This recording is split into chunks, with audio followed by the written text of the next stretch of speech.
guys, ito naman, napagastos naman tayo. Dahil kagagaling natin ng probinsya, so lobat yung baterya ng ating project car na Nissan Leaf V13 or 1993 model. So ngayon, ito, nakapabili tayo ng brand new Yokohama battery. So brand new na guys, ipapalit natin ngayon dahil lubat na lubat. So, nakalimutan pa rin ng bunso ko kaya lobat siya. Saka sira na rin. Talagang palitin na rin yung battery natin dahil 2021 pa yun. So 5 years na ngayon. Kailangan natin palitan. Dahil nung tinester ng Motolite, yung kanyang mga plates sa ilalim ay sumasama na sa tubig. Pag angat ng tubig, sumasama na mga plates niya. So sira na talaga.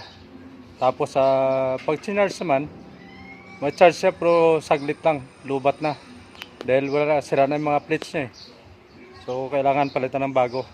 So baling ang price nito 4,600.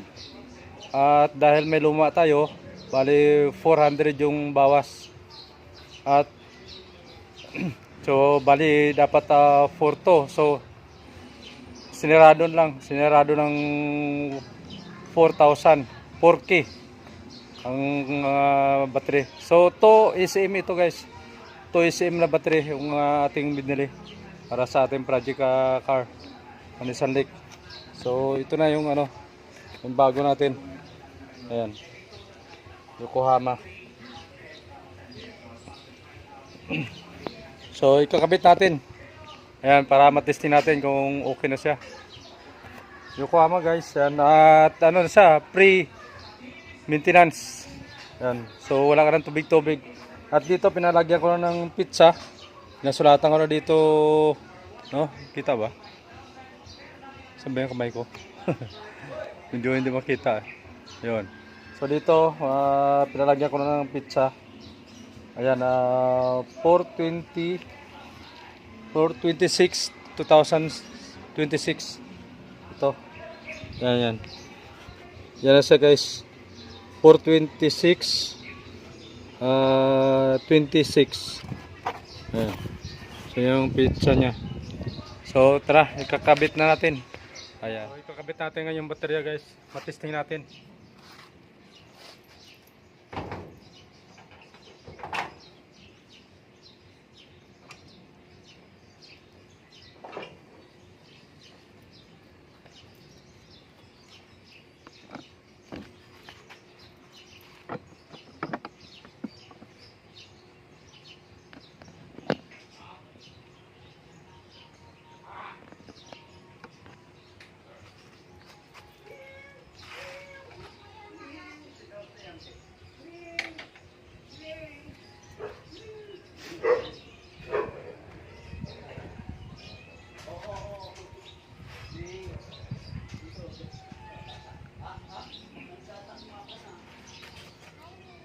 So bale yung pula guys, negative ay positive. Negative yung kabila, itim.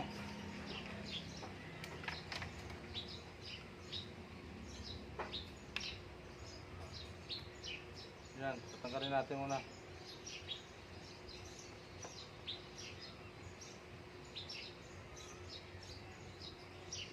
So basic lang naman 'to pagkabit guys, oh. Marami na nakakaalam nito. Kumain ka na ron.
Bago natin kabit yung kanyang clip, testing muna natin kung under guys ha. Testing natin, susay ko lang guys.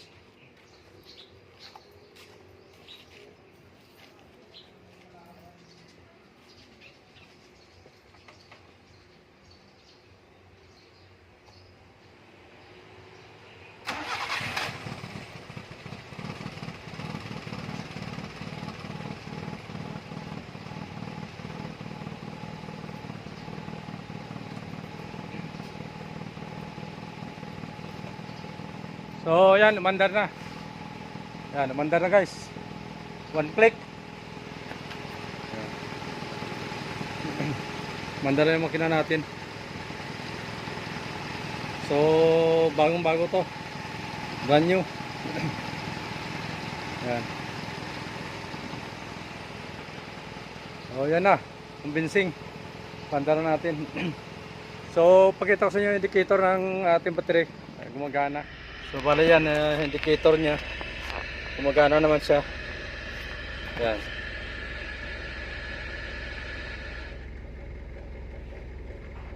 So 13 na, 13.9. Ayan, 14. So ibig sabihin alternator niya, okay yung alternator niya guys. Walang problema. So battery talaga. Baterya yung problema natin kaya nalubat. Ayan, nagcha-charge na siya. Yan, 14. So hayaan mo natin magkarga siya at charge. So confirm na baterya ang problema natin. Ayan. So okay na.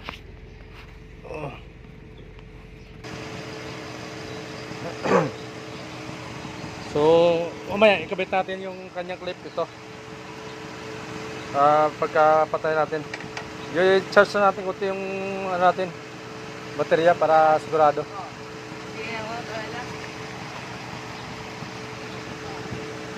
So okay na guys.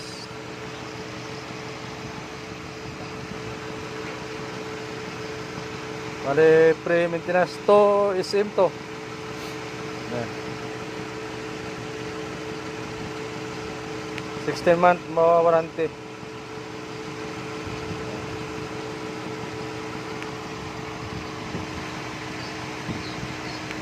60 months warranty. Yan. Ito.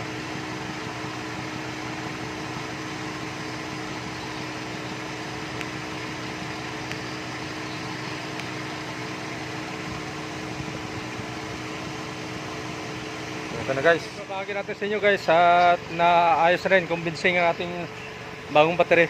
So confirm na baterya kasi yung alternator niya nasa-charge naman. So wala na iba. Saka tinisting na rin mismo ng Motolite. Ang kanyang mga plates ay sumasama sa tubig sa tester nila. So ibig sabihin mga durog na yung ilalim, durog na yung mga plates niya, kaya wala na rin, talaga kailangan na pa rin palitan. So yan lang, at maraming salamat sa inyong suporta at panonood.